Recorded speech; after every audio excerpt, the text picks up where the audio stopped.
نن سبا کو موږ تاسو ګورو چې زموږ تاسو په مړی کې چې مړی وشي نو په هغې کې موږ تاسو د حد نه وتیو. د مړی په انسان باندې دا حق دی چې سړی لاړ شي د هغه په جنازه کې شرکت وکړي. جنازه کې شرکت کول دا د مړي حق دی او د هغې چې کوم لواحقین دي،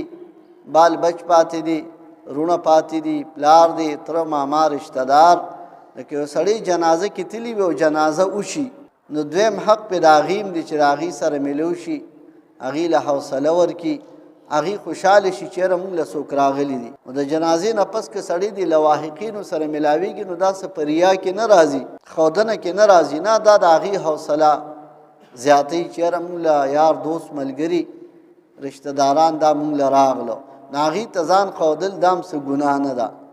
خو چې سړی په جنازه کې شرکت وکړي نو په ده باندې شرعاً بیا په سبا باندې تګو په درېیمه باندې تګو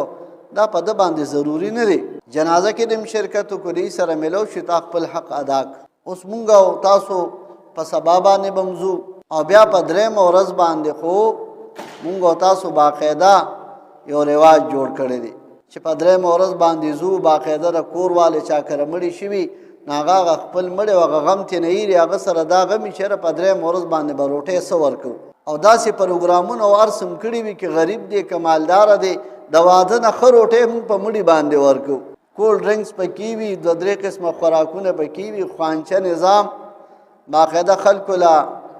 دعوت ورکوو چې د درېیمې روټۍ له به راځي. اوس پکې بعضې خلکو کارډونه هم چاپ کړي د درېیمې او د څلوېښتۍ کارډونه،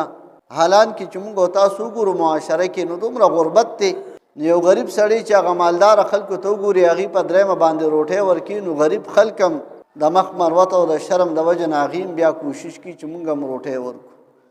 او بعضې خاندانونو کې تاسو وګورئ هغې دا نظام دی چې باقاعده پیسې راټولوي چې یو مړی وشي او د هغې دپاره په هر رشته دار په هر کور باندې باقاعده چې څومره خرچه وشي نو دا پې تقسیم کړي چې هلکه تا باندې 10,000 راغلي، تا باندې 12,000 راغلي، نو که د هغه زړه ښه وي او که بد وي نو هغه به پیسې ورکوي. نو په حجرو کې ناست دي هلکه مړی شوی دی او درېیمه ده څه پکې پاخه کړو نو چې لږ غریب سړی وي هغه ورته خیر دی معمولي څه پاخه کړي، چې لږ مالدار یي نه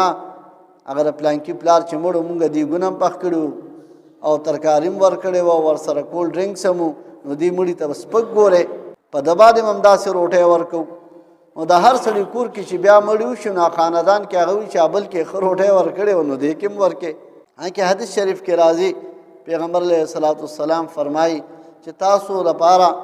د یو مسلمان مال چې هغه پې راضي نه وي، هغه پې خوشحاله نه وي، د هغه طیب خاطر نه وي نو دا خوړل چې دي دا حلال او جایز نه دي.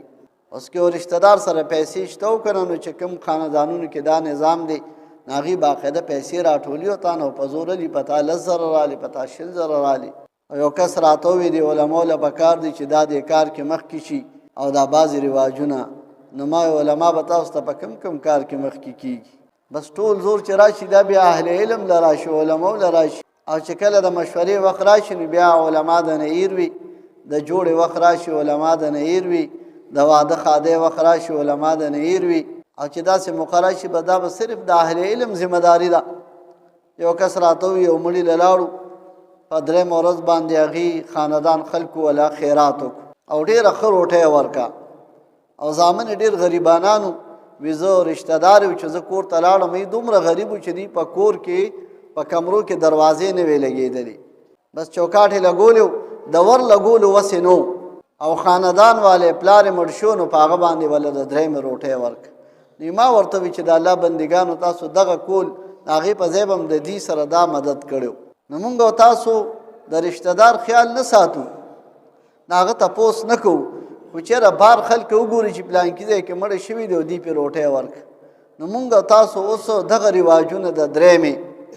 دا روټۍ دا زما ستا ذمهداري ده چې کوم د خاندان مشران دي چې راغونډ شي کینی او دا بعضې څیزونه چې دي دا په خپله باندې منې کي، دا د چا په بیان باندې د چا په واعظ باندې نه کېږي، دا به د کور مشر د خاندان مشر هغې له پکار دی چې خلک راغونډ کړي او دا ورته ووایي چې دا مونږ کوم طرف ته روان یو. پیغمبر علیه الصلاة والسلام فرمایي چې مړي وشي نو 3 ورځو پورې په دغه کور کې به اور نه بلوي. زموږ په کلو کې بعضې ښه رواجونه دي 3مې پورې خلک روټۍ راوړي نو چا راوړي کې مېلمه عذر شي د کور خلک یې مخوري